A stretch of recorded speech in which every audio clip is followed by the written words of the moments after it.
اعوذ باللہ من الشیطان الرجیم بسم اللہ الرحمن الرحیم لقد ارسلنا رسلنا بالبینات وانزلنا معهم الكتاب والمیزان لیقوم الناس بالقسط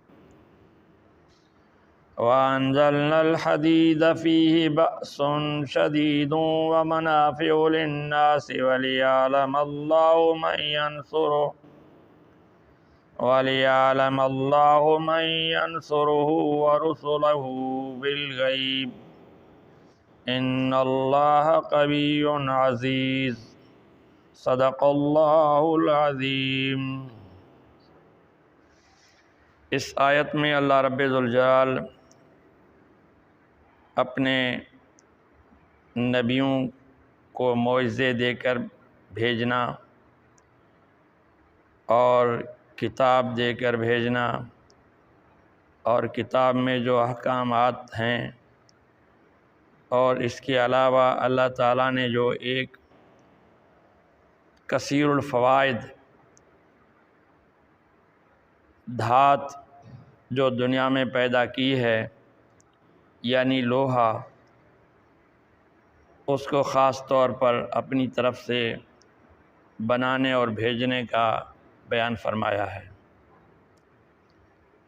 اللہ رب ذوالجلال فرماتے ہیں لقد ارسلنا رسلنا بالبینات، تحقیق ہم نے بھیجے ہیں اپنے رسول معجزے دے کر، کھلے احکامات اور واضح دلائل دے کر ہم نے معجزے دے کر اپنے نبی بھیجے ہیں۔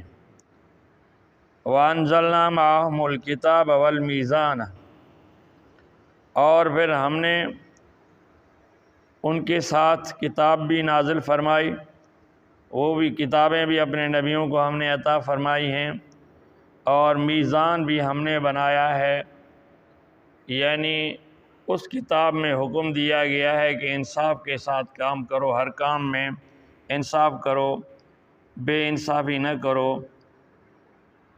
تفسیر روح المعانی میں لکھا ہوا ہے کہ اللہ تعالیٰ نے حضرت نوح علیہ السلام کے لیے آسمان سے ایک ترازو بھیجا کہ اس کے ذریعے تول کرو، ان کے ذریعے لوگوں کو جو ہے تو انصاف کے ساتھ چیزیں فراہم کرو۔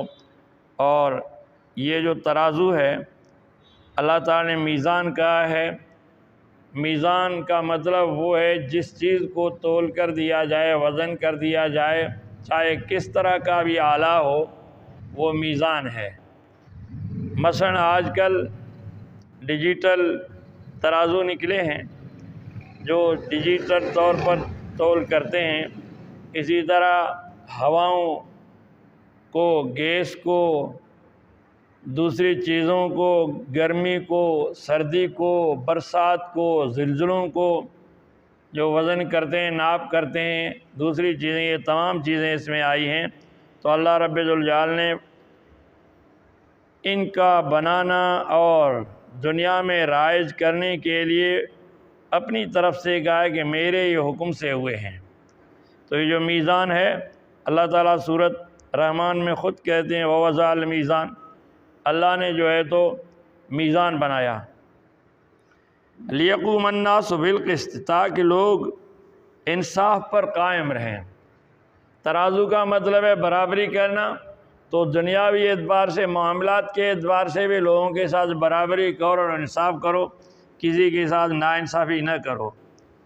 حقیقت میں دیکھا جائے جس معاشرے میں انصاف ہے وہ معاشرے امن سکون میں مشہور ہوتے ہیں، کیونکہ جس کے ساتھ زیادتی ہوتی ہے اسے پتہ ہے مجھے انصاف مل جائے گا، پھر آپس کی لڑائی جھگڑے وغیرہ اتنے نہیں ہوتے، اور انصاف ہوتا ہے تو پھر کسی کا نقصان نہیں ہوتا، کیونکہ جو نقصان کرتا ہے اسے بھر کے دینا پڑتا ہے۔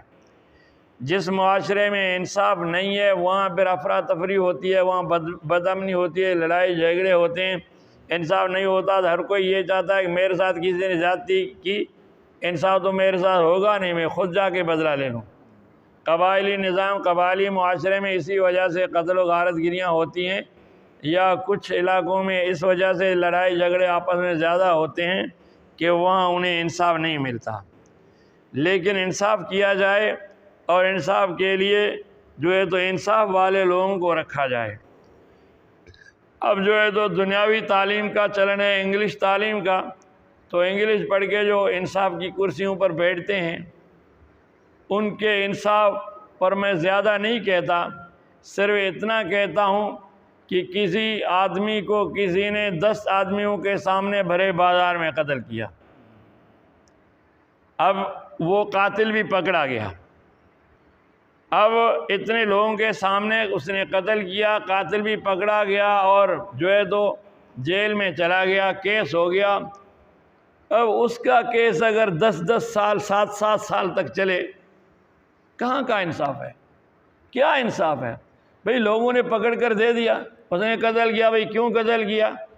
اگر کوئی جواز ہے بھئی مجھے قتل کرنا چاہتا تھا، تحقیق تفتیش ہو جائے، اگر نہیں ہے تب بھی جو ہے تو چند دنوں کی بات ہے، یہ اتنے سال کیوں لگتے ہیں؟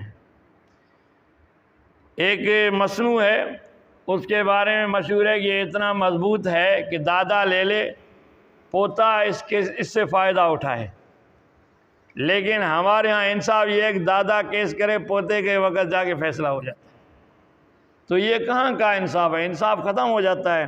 تو اللہ نے فرمایا کہ یہ جو انصاف میں نے حکم دیا ہے تاکہ لوگ انصاف پر قائم رہیں۔ وَأَنزَلْنَا الْحَدِيدَ فِيهِ بَأْسٌ شَدِيدٌ، اللہ فرماتا ہے کہ ہم نے لوہا اتارا، اس میں جو ہے تو سخت روب ہے اور لڑائی ہے، اس میں طاقت ہے، اس لوہے میں سخت طاقت ہے۔ یہ اللہ نے فرمایا کہ میں نے اتارا، اس کا مطلب ہے کہ میں نے بنایا ہے۔ لوہا کس نے بنایا؟ باقی دھاتیں کس نے بنائی ہیں؟ تو اللہ تعالیٰ نے۔ تو فرمایا کہ اس کو میں نے بنایا، اس میں سخت طاقت ہے اور سختی ہے اور قوت ہے۔ وَمَنَافِعُ لِلنَّاسِ، اور لوگوں کے لیے اس میں بڑے بڑے فائدے ہیں۔ اب دیکھو لوہے سے ہتھیار بنتے ہیں، لوہے سے اوزار بنتے ہیں، لوہے سے گاڑیاں بنتی ہیں، لوہے سے مشینریاں بنتی ہیں، لوہے سے جہاز بنتے ہیں، لوہے سے ہماری ضرورت کی چیزیں بنتی ہیں، اور لوہے سے مکانات بنتے ہیں، لوہے سے ان کے دروازے بنتے ہیں۔ یعنی لوہا اتنا کثیر الفوائد چیز ہے کہ اگر اللہ اس کو پیدا نہ کرتے تو اس کی جگہ ہمیں اور کوئی اتنی ایسی چیز فائدہ مند نہ ملتی جتنا لوہے سے فائدہ ہو رہا ہے۔ تو یہ اللہ فرماتا ہے یہ جو لوہا بنایا میں نے تمہارے لیے، یہ اسٹیل وغیرہ سب لوہے ہیں، یہ چادریں وغیرہ سب لوہے ہیں، وہ کچا لوہا ہے، باقی جو سریا وغیرہ پکے لوہے ہیں۔ یہ لوہے سے ہتھیار بنتے ہیں، لوہے سے ٹینک بنتے ہیں، لوہے سے بم بنتے ہیں، لوہے سے میزائل بنتے ہیں، لوہے سے پتہ نہیں کیا کیا چیزیں بنتی ہیں۔ تو اسی لیے اللہ نے ایک چیز نہیں کہا، فرمایا وَمَنَافِعُ لِلنَّاسِ، اس میں لوگوں کے لیے بہت فائدے ہیں۔ ایک نفع ہوتا ہے، ایک منافع، منافع مانا بہت سے فائدے ہیں اس میں لوگوں کے لیے، اور اس کو پیدا کرنے والا کون ہے؟ اللہ فرماتا ہے اس کو میں نے بنایا ہے۔ وَمَنَافِعُ لِلنَّاسِ وَلِيَعْلَمَ اللَّهُ مَن يَنصُرُهُ وَرُسُلَهُ بِالْغَيْبِ، تاکہ اللہ تعالیٰ امتحان لے لے، جان لے کہ کون اللہ کے رسول کی مدد کرتا ہے اور اللہ کے دین کی مدد کرتا ہے بن دیکھے۔ مثلا رسول کو ہم نے نہیں دیکھا، اور جو ہے تو ہم نے اللہ کو نہیں دیکھا۔ اسی طرح صرف کچھ لوگ ایسے ہیں جنہوں نے اپنے رسولوں کو دیکھا جو ان کے وقت میں موجود تھے، بعد والے امت والوں نے ان کو نہیں دیکھا ہے۔ تو اس طرح جو ہے تو رسول اور خدا کو دیکھے بغیر رسول کے اور خدا کا دین جو رسول لایا ہے اس کی کون مدد کرے؟ یعنی اس دین کو نافذ کرنا چاہیے، اس کے لیے لوہا استعمال کرنا چاہیے۔ کیسے؟ مجرموں کے خلاف لوہے کو استعمال کرو، انہیں سزا دو، ان سے لڑو، جو اللہ کے نافرمان ہیں ان سے جہاد کرو، جہاد کا حکم ہے، جد و جہد کا حکم ہے۔ تو اسی لیے لوہا اسی لیے بھی اتارا گیا ہے کہ اس کے ذریعے تم اللہ کے دین کو نافذ کرو۔ لوگ کہتے ہیں بھئی دین کا دنیا سے کوئی واسطہ نہیں ہے۔ انگریز کے قدم مبارک جہاں پڑے وہاں جو ہے تو انہوں نے دین کو اپنے سوسائٹی سے ہی نکال دیا۔ وہ کہتے ہیں انسان کا ذاتی فعل ہے یہ دین، چاہے دین پہ چلے نہ چلے، حکومت کا اس سے کوئی تعلق نہیں ہے۔ حالانکہ حکومت کا کام ہے دین نافذ کرے، اس دین میں امن ہے، اس دین میں انصاف ہے، اس دین میں سکون ہے۔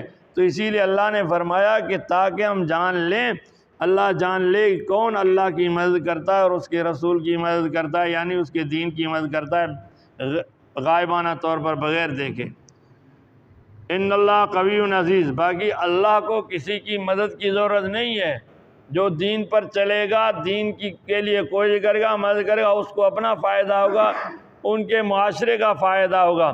اللہ ان چیزوں کے محتاج نہیں، اللہ خود طاقتور ہیں، اللہ خود زبردست ہیں۔ تو اسی لیے اللہ نے ہمیں جو احکامات دیے ہیں ان کا مقصد یہ ہے کہ ہم جو ہے تو عدل کا نظام قائم کریں، انصاف کا نظام قائم کریں، ہر چیز میں انصاف ہے۔ انصاف صرف یہ نہیں ہے کہ جج بیٹا وہ انصاف کرے باقی انصاف نہ کرے، نہیں، اپنے بچوں کے ساتھ انصاف کرنا ہے، اپنے ملازموں کے ساتھ انصاف کرنا ہے، شوہر کا بیوی کے ساتھ انصاف کرنا ہے، بیوی کا شوہر کے ساتھ انصاف کرنا ہے، اور اسی طرح محلے داروں کا محلے دار کے ساتھ انصاف کرنا ہے۔